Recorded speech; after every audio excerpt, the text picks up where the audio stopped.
Yeah. Okay. So we'll invite Dr. Gaurav again, who needs no introduction, for posterior capsular plaques and learning the PCC for the neophytes. And I think this is again one of the techniques which maybe not you are taught in your MS days, and not someone would encourage you at your pre-graduate level, but something that every anterior segment surgeon should definitely know.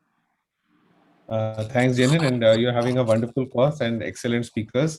So I'll just try to do justice to this. Okay, so we've all learned how to polish PC plaques, the conventional way with those sandblasted polishers and everything. So I have been working over the last few years on trying to develop something different, and we can see here that I'm going through the main port with just my infusion port from the bimanual and keeping the fluid on. I'm just kind of gushing fluid, and see, because the fluid is constantly flowing out from the main port. If you do this from the side port, it won't work, but with a fast flow on your infusion handpiece, you can just go close. You don't need to touch the PC actually, but if you would like to do that, you can do that, because the PC will never break, because the fluid is constantly pushing it away.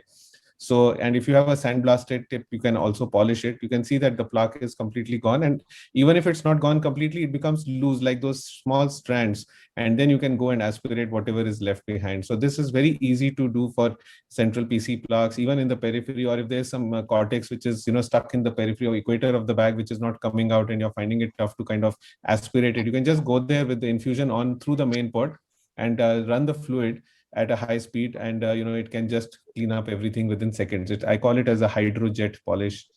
And now here, similar case, a very high myo with a lot of PC deposits. And one way would be to go and kind of keep, polishing them. Again, now here I'm using a sandblasted thing, because, I've developed these special bimanual IA systems with Epsilon, which are of a gauge, either of a 23 or a 22 gauge.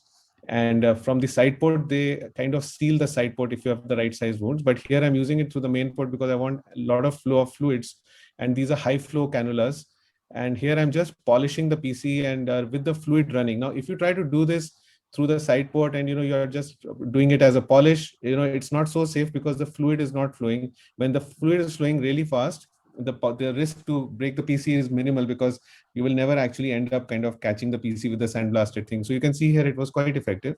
Now, similarly, here another similar video, but a little different. Again, here we've removed some of the cortex here, and I have some plaque in the periphery over there. Now you can see that these are my special bimanual handpieces, which are both sandblasted, the infusion and the aspiration, and they are matched to the size of my ports. So if I'm using a 21 gauge or a 22 gauge port, I will have the handpieces matched to that, so that there is no fluid escape. My chamber will always be deep and formed, so there's no fluid being wasted. So now here I'm just basically wanting to clean that up, but you can see that as I was trying to clear that up, I was finding it tough, because it was very time consuming. Here I go with the main port, as I showed you before, and you can see how fast it is. It tends to, if it doesn't go away with the flow of the fast fluid, you can use the sandblasted tip of the cannula and kind of do a double action thing. You can have the fluid flowing, and you can have the sand polished handpiece kind of scraping it.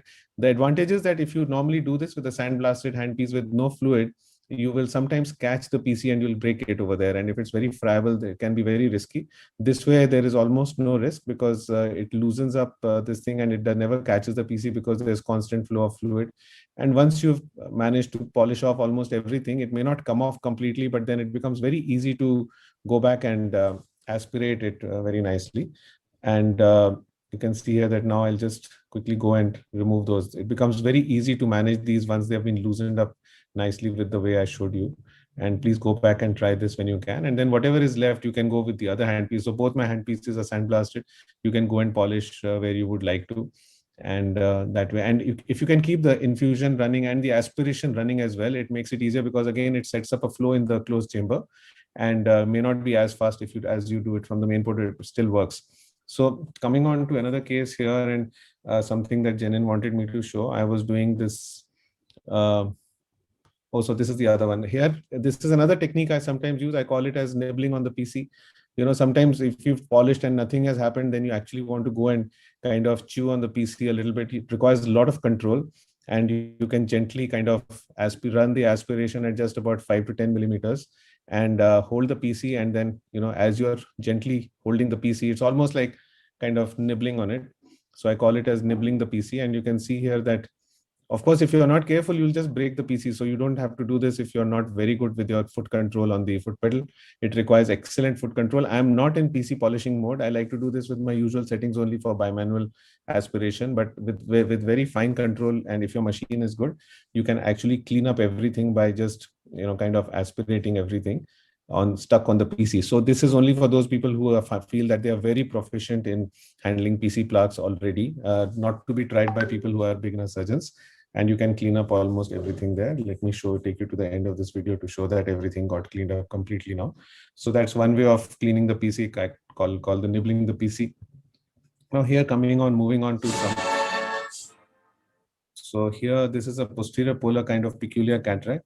Let me take you to the part where it becomes important. Now, this is a PC plaque which I'm trying to polish after I've done the cataract surgery. And here I'm using an older type of sandblasted cannula, again on the bimanual. You can see that it's a very dense one and it's not easy to polish it. And you can see that while polishing, sometimes you'll create a break, because I was being overzealous and it wasn't ready to come off. So, you can end up having a break, and especially if it is a vitrectomized eye with silicone oil and all, these are very friable, they'll break very easily. And now you have to obviously fill up with viscoelastic, don't over distend, and go in with a microrhexis forceps and convert this. So if there is a plaque and if it's a very friable PC, you have to be careful because they can run away sometimes or break in a very peculiar, irregular way. So go around it, go into the healthier part of the posterior capsule, and then just create it. So I created that primary rhexis kind of a thing on the posterior capsule.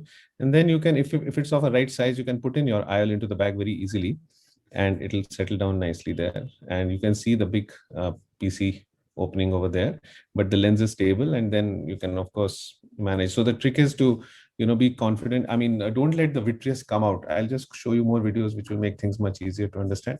Now, this is another case where we had so often if you're doing bimanual and if you're not careful, sometimes there'll be a sudden surge and you'll have a PC break. So here, let me take you back. Just watch this area. And here, as I was aspirating, now the reason why this happened was, if you'll please concentrate here, I'm trying to aspirate this subincisional cortex with this handpiece, which is just being lazy. What I should have been doing is that I should have switched my hands, and then this would not have happened, because if I was going from this side, now when I'm going from the wrong side, I will obviously be very close to the PC and then it'll just cause the break there. So I've created a small flap. The problem is that I would like to convert this into a small rhexis, but there is cortex sitting right over the break. So unless I get that cortex out of the way, I will not be able to. So I'm not going to switch off the infusion. I don't want vitreous to present. So I will have the chamber stable at all points. And then I will ensure that the chamber is always filled. So withdraw the aspiration port, put viscoelastic. And now you can probably see the small break here, but there is cortex sitting on the edge of the break. So unless I remove that little bit of cortex, I will not be able to convert this into a rhexis. So I try to debulk some of the cortex and see if I can then have better visualization of the flap so that I can catch hold of it and then convert it into a small rhexis. So I've managed to do that. And now let's see how I can go back and try to convert it into a small rhexis. Have good visualization. Use a microrhexis forceps. Make sure there is no vitreous. If there is vitreous at this point, you'll have to go back with Transnelon and do a small vitrectomy right in the beginning. If you allow the vitreous to keep coming out of this, it'll grow big and it'll just go to the side. So please don't do any aspiration maneuvers at this area while the rent is there, or fluctuations in the chamber. Otherwise, you'll end up having a situation. So once you've done that, now I'm going to go back and convert this into a small rhexis, as Jenin showed in a previous case. Once you have a perfect rhexis, small, it can be as small as this, it can be bigger, it can be, as long as it's smaller than the size of the main rhexis, you can still put in a lens into the bag. So here we'll be able to put in a lens into the bag there. I'll just take you to the last part and then position it. Now let's go on to another video where here we have I'm again doing bimanual aspiration, and there I catch it. So see that in slow motion. It just takes a second of being careless, or I'm using low infusion nowadays, so all of us are going towards low infusions. So here again we can, so now I found it tough to go and do this from the main port. I did not have access, so I'm going from the side port, creating another port, and then I'll go and do this. This is a special new forceps which I've designed, but it, in fact, this here I'm not being able to do it. This is my old Moria forceps, which I've been using for several years. It works really well, but since it did not work, now this is a new one which we've designed with Epsilon, where you can see through the forceps. It's a micro rhexis forceps. I have no financial interest, but it allows you to see through the forceps and gives you good visualization, and you can convert this. Jenin, I'll just go to one last video, which I have 2, 3, but I think I'm going to be out of time. Now, this is a pediatric cataract where we had a PC plaque. So let me take you to the point where you wanted me to show the primary rhexis on the posterior capsule. So initiating it, you can do it either with a 26 or 30 gauge needle, or you can raise the flap on the posterior capsule under good viscoelastic cover. I tend to use Viscoat. And then you can gently, using a micro rhexis forceps, create a small rhexis, which is smaller than the size of the main rhexis. And you can see that the lens, the capsule can sometimes be friable, as I said, and then you have to go around it. If you try to go through it, it'll just break somewhere and you'll be left in a situation, because then you'll have to lift another flap. So here you can then kind of complete it. Once you've completed that, you can, if you want to do, if there's no vitreous presentation, you can still carry on, but I like to do a small anterior vitrectomy at that point. Now here we were putting a toric IOL, it's a pediatric cataract, and we were able to put it into the bag, and there it goes. And this is another small situation, and then I'll finish. It's few seconds. Now this was a PC plaque, and there was no possibility of cleaning it up, and there was no point leaving it there. So you can go back, good viscoelastic, go around the plaque, and be very careful. If you're a little careless, you will end up having a runaway. And then you can do a plaque removal plus a posterior capsule small rhexis. So we have a continuous rhexis there. And then we can obviously implant the lens into the back. And this is a 3-piece lens. So we put this actually in the sulcus, and I'm doing a capture. So that way, if you don't want to put in, if you have a bigger size break in the posterior capsule or a big rhexis, sometimes it'll just go through the break if you try to manipulate too much. So here we've captured it. You can see that. So always use a 3-piece lens if you're planning to do a capture. In fact, in pediatric cataract, always use a 3-piece lens if you can, and you can see the good 2 sides on the capture there. And you can even go through the posterior rhexis and capture. And then to close the main wound, I'm going to use a supraincisional pocket and hydrate it. I don't suture most of my pediatric cataracts anymore, and this works pretty well to seal the wounds and allow no astigmatism to develop. And Jenin, I think I'll stop. This is my trypan blue test with the seals to check for any leaks. And once you've made sure that there is no leakage, then you can finish the case. I'll stop sharing. Thank you.